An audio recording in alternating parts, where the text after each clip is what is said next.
오늘을 살아가는 묵상 시간입니다. 오늘 본문 말씀 사무엘하 5장 17절부터 25절 말씀 중에 우리 20절의 말씀을 읽어드립니다.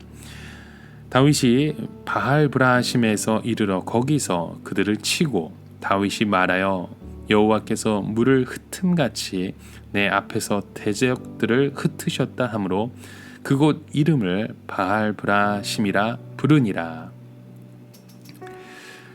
저희는 앞서 다윗이 예루살렘에 거주하고 있는 여부스 사람들을 몰아내고 그 수도를 그곳으로 옮기는 과정을 통해 통일 왕국으로서의 기틀을 마련해가는 모습을 살펴보았습니다.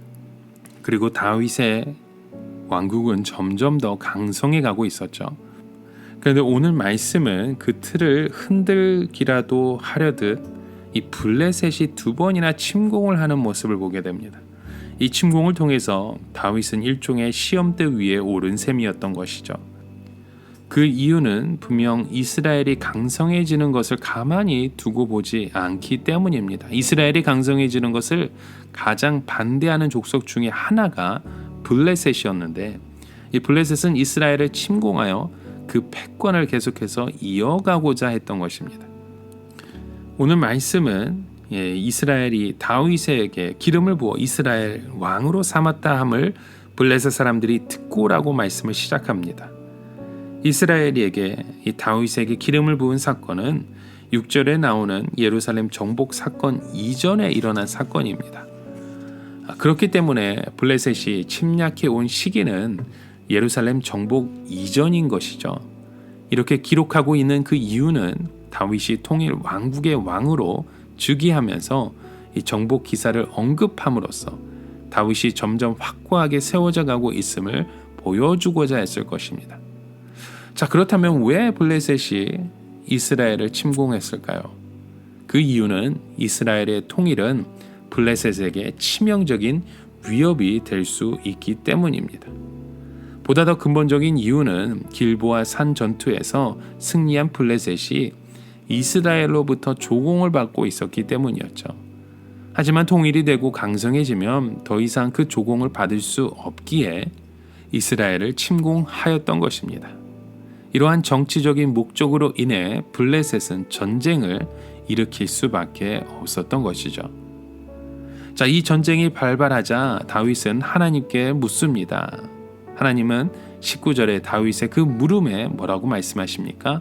올라가라, 내가 반드시 블레셋 사람을 내 손에 넘기리라 라고 말씀합니다.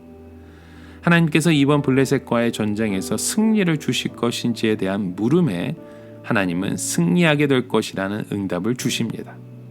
그 말씀에 의지하여 전쟁에 나간 다윗은 이 바알브라심에서 진을 쳤습니다. 다윗은 그곳에서 선언을 하죠. 20절 말씀입니다.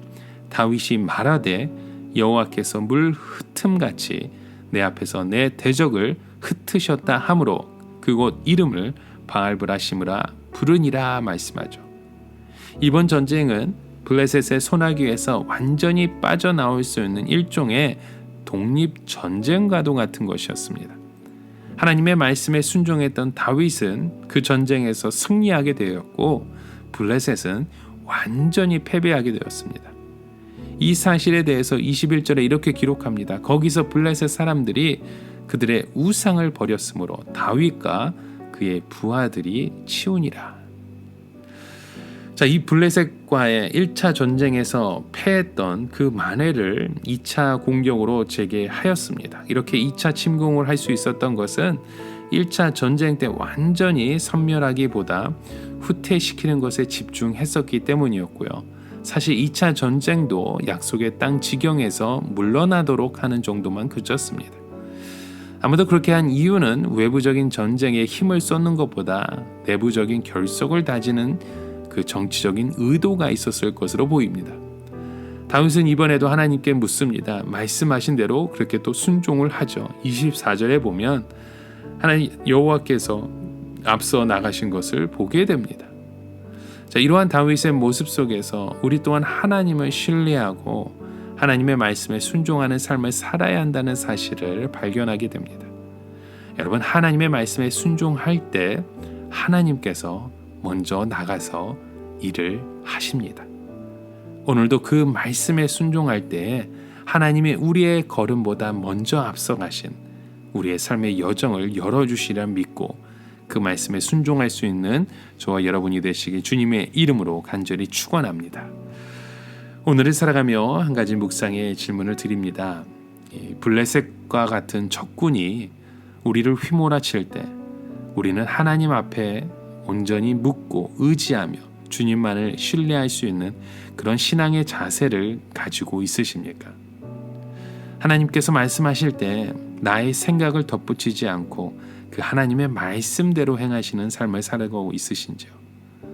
여러분, 하나님께서 나의 앞길에 앞서서 행하고 있다는 사실을 기억할 때 오늘도 그 말씀에 의지하여 주님만을 바라보게 되는 줄 믿습니다. 이런 삶의 그 여정 가운데 주님과 함께 동행하며 그 기쁨을 누릴 수 있는 저와 여러분의 하루가 되시길 주님의 이름으로 간절히 축원합니다. 우리 함께 같이 기도하겠습니다. 참 좋으신 하나님, 하나님의 말씀하실 때 그 온전한 말씀에 순종할 수 있는 주의 자녀 되기 원합니다. 하나님이 나의 앞길 위에 먼저 서 계시고 나의 앞길을 인도하시고 오늘도 우리와 동행하시는 주님의 손길에 의지하여 주님만을 바라보게 하여 주시옵소서. 예수 그리스도의 이름으로 간절히 기도드립니다. 아멘.